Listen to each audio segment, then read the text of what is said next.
वर्ष 2007 में बसपा से जीता था विधानसभा चुनाव। 2019 में परिसीमन के बाद उसहैत विधानसभा क्षेत्र खत्म हुई और शेखुपुर सीट बनी। वर्ष 2012 के चुनाव में पार्टी ने एक धर्मगुरु से विवाद के बाद मुस्लिम खां को बसपा से निष्कासित कर दिया था और टिकट नहीं दिया था, तो उन्होंने बसपा छोड़ निर्दलीय चुनाव लड़ा। वो दूसरे स्थान पर रहे। बसपा प्रत्याशी काजी रिजवान तीसरे नंबर पर चल गए थे। ये पहली बार हुआ है जो पहले और दूसरे स्थान पर रहने वाली बसपा तीसरे स्थान पर पहुंच गई थी। इस बार 2022 के विधानसभा चुनाव में भी मुस्लिम खां सपा के टिकट से शेखुपुर विधानसभा चुनाव लड़ने की तैयारी में थे, लेकिन उन्हें सपा ने टिकट नहीं दिया और हिमांशु यादव को शेखुपुर सीट से अपना प्रत्याशी बनाया। तभी सपा से खफा हुए मुस्लिम खां ने सपा छोड़ एक बार फिर हाथी की सवारी कर ली। अब 2022 का विधानसभा चुनाव शेखुपुर सीट से बसपा ने मुस्लिम खां को अपना प्रत्याशी बनाया है, जिससे उनके समर्थकों में खुशी की लहर है। टाइम 8 उत्तर प्रदेश के लिए बदायूं से रिंकू शर्मा की रिपोर्ट।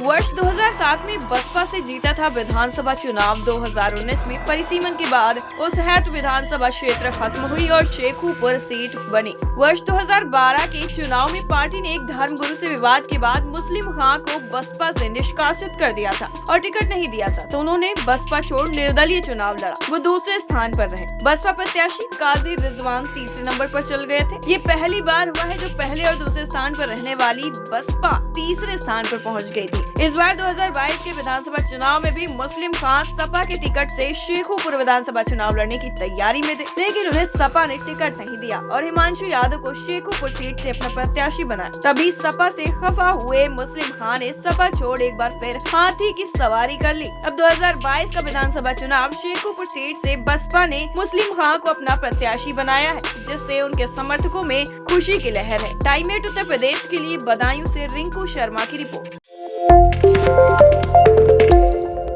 वर्ष 2007 में बसपा से जीता था विधानसभा चुनाव। 2019 में परिसीमन के बाद उसहैत विधानसभा क्षेत्र खत्म हुई और शेखुपुर सीट बनी। वर्ष 2012 के चुनाव में पार्टी ने एक धर्मगुरु से विवाद के बाद मुस्लिम खां को बसपा से निष्कासित कर दिया था और टिकट नहीं दिया था, तो उन्होंने बसपा छोड़ निर्दलीय चुनाव लड़ा। वो दूसरे स्थान पर रहे। बसपा प्रत्याशी काजी रिजवान तीसरे नंबर पर चल गए थे। ये पहली बार हुआ है जो पहले और दूसरे स्थान पर रहने वाली बसपा तीसरे स्थान पर पहुंच गई थी। इस बार 2022 के विधानसभा चुनाव में भी मुस्लिम खां सपा के टिकट से शेखुपुर विधानसभा चुनाव लड़ने की तैयारी में थे, लेकिन उन्हें सपा ने टिकट नहीं दिया और हिमांशु यादव को शेखुपुर सीट से अपना प्रत्याशी बनाया। तभी सपा से खफा हुए मुस्लिम खां ने सपा छोड़ एक बार फिर हाथी की सवारी कर ली। अब 2022 का विधानसभा चुनाव शेखुपुर सीट से बसपा ने मुस्लिम खां को अपना प्रत्याशी बनाया है, जिससे उनके समर्थकों में खुशी की लहर है। टाइम 8 उत्तर प्रदेश के लिए बदायूं से रिंकू शर्मा की रिपोर्ट।